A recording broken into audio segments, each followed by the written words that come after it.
gain knowledge. And as we've started our lectures for the last few nights with some rulings of fiqh, I want to talk a little bit about this idea of doubts that we have in our rulings. One of the hadiths from our sixth Imam, Imam Ja'far as-Sadiq alayhi salatu wassalam, his hadith is fall back on the certainty rather than the doubt. So you fall back on what you have yaqeen in, what you have certainty in, rather than the doubt. What that means is that, for example, I know I did wudu before coming to Sajadiyah. I know I did wudu, 100% sure I did the wudu. But on the way here, I'm not sure if my wudu broke or not. I don't know if I still have my wudu. Because you have a yaqeen and a doubt, you always fall back to the yaqeen. So this has to do with a lot of different things that you can apply. It's not just this example, but always fall back. Sometimes we start doubting a lot in terms of, have we done this action? Is my wudu still active? Did I pray this or not? Always fall back on the yaqeen rather than the doubt. The other forms of doubts that we have specifically is in the salat themselves. And I don't want to go into this topic because we'll be here all night if I start going to the doubts in salat. But there are a few different types of doubts that happen in salat, and there's different types of rulings that are related to if you have those doubts in salat. For example, there are some doubts that will invalidate your prayers. There are some doubts where you just ignore. Like, for example, after I finish my salat, I have a doubt. Did I pray 3 rakats or 4 rakats? Because that salat is done, the time has passed, we don't worry about it, right? Time has passed, right? So something you remember after the time of dhuhr has passed. Did I do this correctly or not? You ignore those doubts. So as long as the salat is over, the time has passed, you're safe to ignore those doubts. But then there are some doubts that I want to talk about today where there are doubts that will invalidate your prayers. There's no questions asked. The second type of doubts that I don't want to get into, inshallah, well, if we get another opportunity, we'll go into those doubts, is doubts that are correctable, meaning for example, I have a doubt between the third and the fourth rakat. The rulings, and I don't want to get into the exact ruling, but the ruling might be, I take it as the fourth, I finish my salat, and I do 2 rakahs of salat al-ihtiyat, or I do sajda sahw. So there's doubts that are correctable, but those are a little bit more complicated and complex that are not suitable for the 2 to 3 minutes that I spent here. But the doubts that invalidate your prayers, for example, the first doubt that you have is about the number of rakahs performed in obligatory namaz, in wajib salat, of 2 rakahs. So if in the Salat of Fajr, if I have a doubt in the number of rakats, is this my first or my second? My salat is invalidated. Same thing with Maghrib. So 2 or 3 rakats, same thing with Maghrib. If I have a doubt in the number of rakats that I've prayed in the Salat al-Maghrib, if it's my first, my second, or my third, my salat is broken. I'm going to have to redo that salat.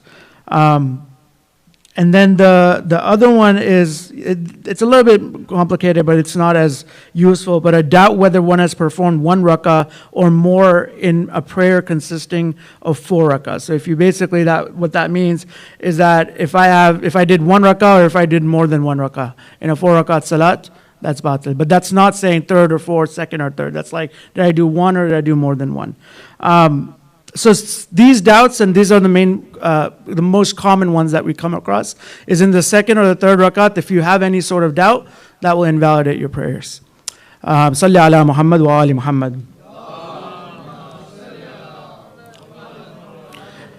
And like I said, I think I encourage you all, because this is such a common occurrence that we have, this doubts in our salat is something that you should all know in the back of your head in terms of, if this happens, what do I do? So you can go to your marjas website, and most marjas will have like a flow chart or a chart or something that's very clear and explaining what the rulings are. So everyone should be aware of that, because that's something you're going to have to make the decision. The other thing is, Marajas have defined doubt different ways. Most Marajas, including Sayyid Sistani, will define a doubt as 50-50, right? So if you're 80% sure, you go towards that. Or you're 20% sure that you didn't do this.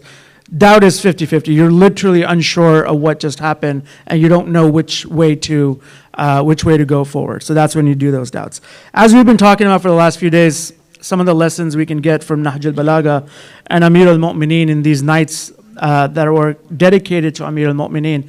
I want to end that series with a few of the advices that Amir al-Mu'mineen has given his Shias. Allahumma salli ala Muhammad wa ali Muhammad. And it's a pity and it's एक पछतावा होता है कि हम दूसरों से लेते अमीर al-Mu'mineen से नहीं लेते. Today, if I want to get words of wisdom, I have these influencers on TikTok and Instagram that I go to, and I use their quotes as motivation, and I put their quotes up on t-shirts and billboards.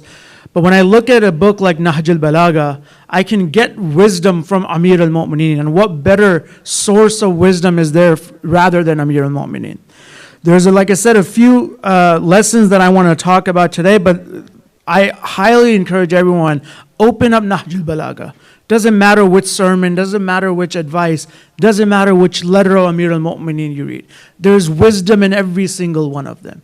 There's wisdom hidden in each of the sayings and the words of Amir al-Mu'mineen. But the first one I want to talk about, Amir al-Mu'mineen, alayhi salatu wasalam, he says, when you get only small favors, do not push them away through a lack of gratefulness. Sometimes we have this habit that if someone comes and gives us $1 million to buy a house, or they do something that's extravagant for us, we'll always remember that favor. वो कभी भूलेंगे नहीं हम, हमेशा याद रखेंगे उसको जिसने हमको बहुत ज़्यादा मदद की. But for someone, let's say a friend who's there to give you a call when you're not feeling well, or a friend that offers you a place of stay when they know that you have some work being done at your house. These small acts of generosity that you get, sometimes we push them away because we're not grateful for them. We take them for granted, right? A friend comes and says, if you want to do this, I'm here for you. We're like, what, forget it. I don't have time for this. And we're not grateful to them. Amir al-Mu'mineen says the more you lack that gratefulness, that shukr that you have, the more you're going to push those away. So it's not only the big acts that we have to be grateful for. Imam Ali says, take a look at those small acts as well. And this isn't only for people. Look at for Allah subhanahu wa ta'ala. Today, if I'm able to have a bite of iftar, how many of us around the world do not have that opportunity, do not have that luxury of having a food on their table? Today, if we go back to our house, we get in our car, look at all the small ni'mas that Allah has given you that we don't even think about. I have a car that I can drive. I can afford to drive into a place. I have a roof over my head. How many people around the world today don't know where they're going to sleep? How many people in the world don't know what they're going to have for suhoor or what they're going to have for iftar the next day? These small acts, were in the Quran, Allah subhanahu wa ta'ala says, لَإِن شَكَرْتُمْ وَزِدَنَّكُمْ, right? Thankful to me and I'll keep giving you more. It's not a matter of, Allah subhanahu wa ta'ala is Kareem, is Rahman or Rahim. Even if we don't thank us, He'll still give us. But is it not the right of a human on his God that he gives him something, gives him a thanks? How long does it take to say thank you? If a friend is there for us that we know that has done something even small enough, it's a text message. Thank you for being there for me. I really appreciate you. I appreciate the words of wisdom you tell me every time I see you. It's small things, but if I have this lack of gratefulness, then over time, I'm going to start losing those things. The second lesson of Amir al-Mu'mineen that I want to talk about is Amir al-Mu'mineen says in Nahj al-Balagha, he says, even if I strike the nose of a believer with my sword for hating me, he will not hate me. And even if I pile all the wealth of the world before a hypocrite to love me, he will not love me. And this is a hadith of Rasulullah sallallahu alayhi wa sallam, where he says, Ya Ali, a believer will never hate you and a hypocrite will never love you. Right? Amir al-Mu'mineen says, no matter what I do, in this saying, he says, if I take a sword and I strike that sword on a believer, on someone that loves me, he'll still love me. But if I give the entire world's wealth to a hypocrite, for someone that hates me, it doesn't matter what I do, he'll still hate me. The lesson that you and I can apply from this is that, brothers and sisters, we can't please everybody. Right? If Amir al-Mu'mineen couldn't please everybody, then who am I to please everybody? In this life, we spend our entire life from morning to evening trying to please other people. Right? We please the good, the bad, it doesn't matter. All we want to do is please people. Right? One of the Aimma has this riwayat that if you're pleasing everybody, if everybody is happy with you, then there's something wrong with you. Like you're on that fence where you're trying to keep everyone happy, which is what results in, Muawiyah Raziullah fights Ali Raziullah and he killed Ammar Raziullah. Right? Everyone's happy, everyone's Raziullah, everyone's good. There's no bad in this world. I'm keeping everybody happy. So don't be like that where you're trying to make sure that everybody's happy. Pick and choose the happiness of Allah subhanahu wa ta'ala. Pick and choose the happiness of what the Ahlul Bayt has taught us. That's the happiness. The famous story of Hazrat Luqman and his son, where both Hazrat Luqman and his son were traveling with a donkey. They traveled once and they said, look, this donkey is tired, he's a little weak, let's not, we're not going to get on this donkey, we're just going to walk with them. People came and said, look how stupid they are. They have this donkey and yet they're still walking. Then they were like, okay, so the son said, the father says for his son to get on the donkey. People saw it and said, look how, ungrateful this son is. He's on this donkey while his poor father is walking. Then they were like, okay, let's, let the father get on, the son gets off. He says, look how terrible this son is, or this father is. Right? He's making his poor son walk, and he's enjoying himself on the donkey. So now they're like, now what do we do? So they both get on the donkey. Right? And then people say, look how stupid they are. Look how ungrateful. Look how merciless these people are. They're two people, they're carrying, and it's one weak donkey trying to carry both of them. So the wisdom is you can't please everybody. And we have to stop trying. Sometimes we try to please the people outside our homes to disappoint the people that live in our house. Sometimes ask yourself this question, how many times have I bought the displeasure of Allah subhanahu wa ta'ala trying to please a creation? I have displeased the Creator while trying to please the creation. Right? I want to make sure I get this work done on time. I'll pray Salatul Qadha later.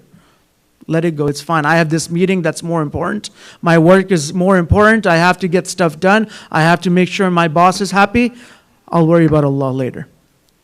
These are the things that we have to think about. The third saying of Amir al-Mu'mineen is that the sin that displeases you is better in the view of Allah subhanahu wa ta'ala than the virtue that makes you proud.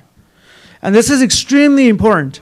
Right? Sometimes we think that we've done something, whether we've donated X amount of dollars, whether we've built a mosque. Sometimes we get proud of that fact. Look at all this thing that I have done.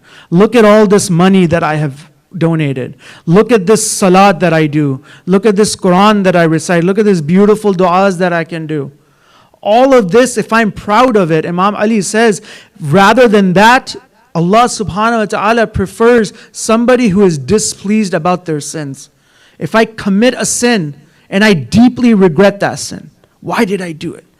And I go back to Allah subhanahu wa ta'ala. It doesn't matter how big the sin is. It doesn't matter how small the sin is. Imam Ali says in Allah's view, He likes the person better who regrets his sin than the person who is proud of his virtues. Especially with the amals that we've done for the last few nights. Sometimes we have this tendency to get a little proud, right? We've done so many of these amals, right? 23 days of amals done. I've got the 7 days now. I'm just going to relax. I'm just going to mail it in. Nothing's going to matter. I'm done with this month of Ramadan. Don't waste these last 10 nights a month, or last 10 nights of this holy month. These last 10 nights can make or break it. Right? Sometimes we think we take our foot off the pedal and we say, look, I've done this amal. I've spent all night. I did 6 days of qadha salat. All of this, I've done this. I'm proud of it. Sometimes that makes you think that, look, I don't need to do anything else. But you have 7 more days of this holy month of Ramadan left. On a very side note, don't let these days, these nights go by. I've said this before and I'll say it again. How many people were with us? A brother just passed away today. He wasn't able to get these next 7 nights, the mercy, the rahmah of these next 7 nights. Allah subhanahu wa ta'ala has given you this chance. If you're alive, if you're healthy, you have these 7 nights, the last 10 nights. We remember the hadith for Laylatul Qadr, one of the hadiths is that it's every odd night in the last 10 nights. So just because we're done with the 23rd doesn't mean that I stop, doesn't mean that I go back to who I was before. And the last saying, and I'll end with this, Amir al-Mu'mineen says that if you're a lover of Ahlul Bayt, prepare to be a destitute. Allahu Akbar. It's a saying that really hits you. And ulama have done different tafasir of this hadith, but most of them say that, hey, if you're a lover of the Ahlul Bayt, if you work in the path of the Ahlul Bayt, don't expect roses and glory. It's not an easy task. Amir al-Mu'mineen's companions, they had to suffer. They were in poverty. They had no money. Being just a follower of Ali ibn Abi Talib, don't expect that you're driving in Mercedes and living in mansions just because I'm a lover of Haydar Qarrar. You want to fight in the way of the Ahlul Bayt, prepare for people to push you down. Prepare for people to talk back to you, to talk bad about you, to backbite with you. These companions of Amir al-Mu'mineen, the companions that we mentioned, the Salmans, the Abu Dharr. What did Abu Dharr, the story of Abu Dharr, what happened to him? Because of his love of the Prophet and Amir al-Mu'mineen, he was exiled from his home. Him and his son died. He passed away while he was alone. He had nobody around him. One of the greatest companions of Rasulullah, Maytham al-Tammar, gave his tongue for Amir al-Mu'mineen. You had companions like Hujr ibn Adi who gave up their lives for Amir al-Mu'mineen. So if you call yourself a Shia, Amir al-Mu'mineen says, you call yourself my lover, my Shia. Don't be asking for glory. Be prepared for destitution. Be prepared for having no money in your wallet. Be prepared for having no friends. Because remember what Amir al-Mu'mineen said, I lost my friends because I was on the path of Haqq. I lost friends because I was on the path of right. How many of us feel this way sometimes? That if I were to take a stand against someone who is being oppressed, or stand for someone who is being oppressed, sometimes just in these last few months and these few years of the protests that people were having for Palestine, for people who were oppressed, how many of those, I remember hearing an interview about someone who had their face wrapped, and someone asked them why. And they said that if I show my face, I'm in danger of losing my job. I'm going to lose my friends. I'm going to lose my family. What can I do? But I have to stand up for the right of the oppressed. How many of us feel that to do that, you're not going to have everyone singing praises about you. You're going to have people talking bad about you. Family will leave you. Friends will leave you. But in all of the ahadith, the common places, the common thing that I want to take off all of these sayings is that you live your life the way Ahlul Bayt wants you to live. Mahyaya mahya Muhammadin wa ali Muhammad wa mamati mamata Muhammadin wa ali Muhammad. Your slogan, your goal for this life is I want to live the way Muhammad and Ali Muhammad wants us to live. And I want to die the way they want us to die. That doesn't mean that I want to die, I want to go and be shaheed. Inshallah, we all get the status of shahada. But sometimes we feel like, oh, how can I pray for something that's like so far-fetched? Dying in the way of Muhammad and Ali Muhammad doesn't mean cutting off my head for Muhammad wa Ali Muhammad. We pray that we get the opportunity, inshallah, to do that. But that also means that I die knowing that I have done everything that my masters have told me to do. I have lived by their principles, right? Being destitute, being poor also means that I didn't take a job that was haram for me. Maybe there was a job that paid millions of dollars, but I knew that job was something that Ali and the sons of Ali and the family of Ali wouldn't want me to take. And I left it because I'll take that over it, right? There's a lot of these gambling and things like that, easy ways to make money. But sometimes I say that, no, my Ahlul Bayt, my religion tells me not to take the easy way out, to live the way they want us to live. We pray to Allah subhanahu wa ta'ala once again that He gives us the tawfiq to follow in the footsteps of Amir al-Mu'mineen.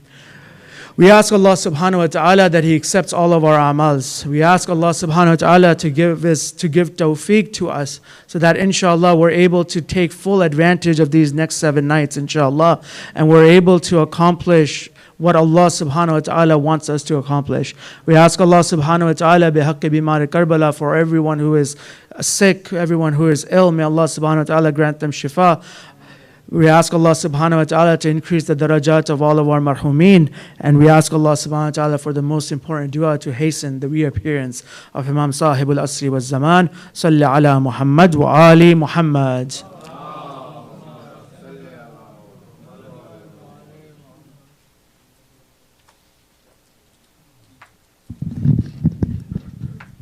तवज्जो ज़ियारत।